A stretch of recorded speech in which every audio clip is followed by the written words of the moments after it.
Side खबरों के लिए सब्सक्राइब करें फ्लेम मीडिया और उसके बाद बेल आइकन को प्रेस करें ताकि सबसे पहले आपको मिले एक्सक्लूसिव खबरें।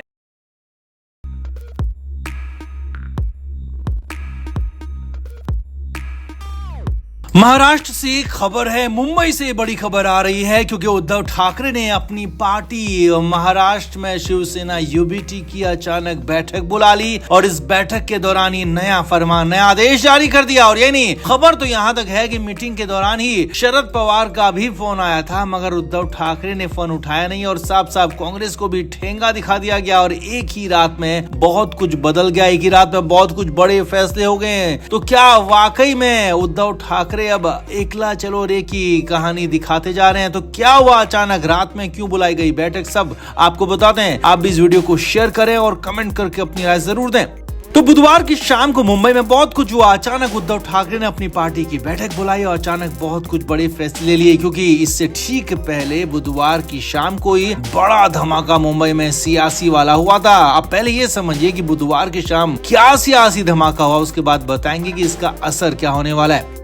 असल में बुधवार की शाम एक बड़े चैनल का ओपिनियन पोल आया लोकसभा चुनाव को लेकर। ये ओपिनियन पोल था जिसमें महाराष्ट्र की सीटों पर साफ साफ पोजीशनिंग दिखाई गई थी। इस ओपिनियन पोल के मुताबिक 48 सीटों वाले महाराष्ट्र में 45 सीटें एनडीए यानी कि बीजेपी गठबंधन को मिलती हुई दिखाई दे रही है, जबकि सिर्फ 3 सीटें इंडिया गठबंधन यानी कि उद्धव ठाकरे वाले गठबंधन को मिलती दिखाई दे रही है। और बड़ी बात यह भी है कि इन 3 सीटों में से 2 सीटें उद्धव ठाकरे की पार्टी को और 1 सीट कांग्रेस को, जबकि शरद पवार वाली एनसीबी को 0 सीटों का अनुमान इस सर्वे में जताया गया। हालांकि ये सिर्फ अनुमान है, चुनाव के बारे में कुछ लोगों की राय पर सिर्फ सर्वे किया गया, मगर इस सर्वे का बहुत बड़ा असर हो गया कि उद्धव ठाकरे की पार्टी में खलबली मच गई। तुरंत ही उद्धव ठाकरे की तरफ से देर रात पार्टी की बैठक बुलाई गई और इस ओपिनियन पोल को काफी गंभीरता से लिया गया है। सूत्रों के मुताबिक बैठक में शिवसेना यूबीटी के सारे बड़े नेता शामिल हुए। इस सर्वे को लेकर चिंता जताई गई और साथ ही साथ ये भी चिंता जताई गई कि कांग्रेस और एनसीबी शरद पवार के साथ आगे भी साथ में रहे तो और ज्यादा नुकसान हो सकता है। अब सूत्रों के मुताबिक इस मीटिंग के बारे में जैसे ही शरद पवार को पता लगा तो उन्होंने भी फोन कॉल किया, मगर खबर ये है कि उद्धव ठाकरे ने मीटिंग के दौरान उनका फोन कॉल नहीं उठाया। जी हाँ, पवार साहब का फोन उठाया ही नहीं और मीटिंग में साफ साफ संदेश दिया गया कि उनकी पार्टी शिवसेना यूबीटी से बढ़कर फिलहाल कोई नहीं है। अब हालांकि यहाँ पर यह भी हो सकता है कि मीटिंग में व्यस्त होने के चलते शरद पवार का फोन नहीं उठाया, लेकिन हाँ, मीटिंग में ही थे तो उसी वक्त शरद पवार का फोन नहीं उठाया। ये बात भी बड़ी बात है क्योंकि शरद पवार को हमेशा उद्धव ठाकरे अपने से सीनियर और अपने से गुरुतुल्य मानते रहे। यही नहीं, शरद पवार के साथ ही कांग्रेस के साथ भी दूरी दिखाने की बात यहाँ पर कही गई। अब उद्धव ठाकरे को ये तो पता चल चुका है कि बीजेपी उन्हें अपने साथ इस चुनाव में नहीं लेने वाली है और उन्हें ये भी पता चल चुका है कि कांग्रेस और शरद पवार के साथ रहकर उनकी पार्टी को भारी नुकसान हो रहा है, लिया जाए, इसीलिए बैठक बुलाई गई और बड़े फैसले लिए गए।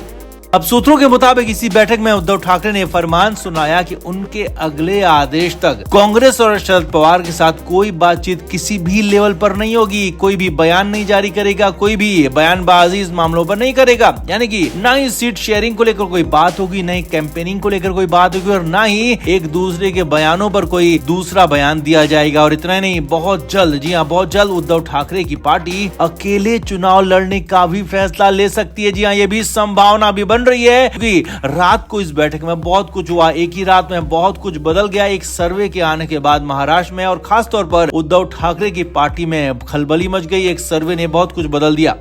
तो आपका क्या मानना है? क्या उद्धव ठाकरे अकेले लड़कर बीजेपी को, उनके गठबंधन को चुनौती दे पाएंगे या फिर कांग्रेस और शरद पवार के साथ ही वो कुछ कर पाएंगे? आप क्या मानते हैं? कमेंट बॉक्स में जरूर बताएं, वीडियो को शेयर भी करें। Flame media report.